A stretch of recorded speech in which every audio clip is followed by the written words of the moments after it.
बाबा रामकृष्ण हरी. रामकृष्ण हरी रामकृष्ण. आपलं गाव कोणतं? अकोले मंद्रुप, जिल्हा जिल्हा सोलापूर. सोलापूर. हो. आता तुम्ही पाय पाय कुठून तालुका दक्षिण सोलापूर.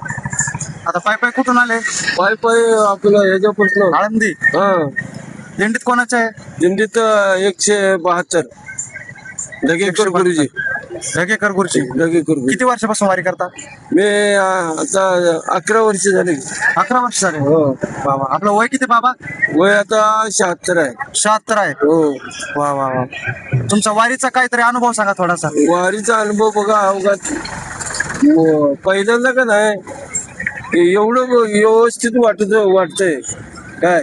वारीत काय भूक लागत नाही, ताण लागत नाही, आनंदी आनंद वाटतंय. करमणूक होते. म्हणजे जीवाला वारीला नाही आलं की वर्षभर का नाही तो वर्ष जड करमत नाही. करमत नाही. वा वा वा. हो. वारी सगळ्यांनी केली पाहिजे. सगळ्यांनी केली पाहिजे. आणि वारीत आल्यावर कटाळ वाटतंय, पण वारीच्या याच्या अगोदर का नाही वारी कवा येते वारी असं वाटतं. भेटी लागे जीवा लागेल असं. हा भेटी असं पांडुरंगाची ओढ लागते. पांडुरंगाची ओढ लागते. असं ही आषाढ महिन्याची वारी यायच्या म्हणताना का नाही पेरू निघाला म्हणलं की वारी आली बाबा. पावसाळा लागला हा. वारीची चावल लागली. वारीची सराव. बाबा घरी मुलं किती तुम्हाला? मुलं एकटा आहे मुलगा. काय करतो? शेती करते. कुटुंब चांगले सांगू. कुटुंब आहे की कुटुंब आहे ते कोणाचे लेकरं आहे ते सगळे.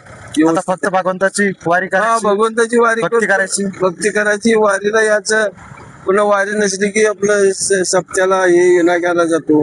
विनय करीत तुम्ही. विनय केली. छान छान. चालन बाबा. रामकृष्ण. रामकृष्ण राम.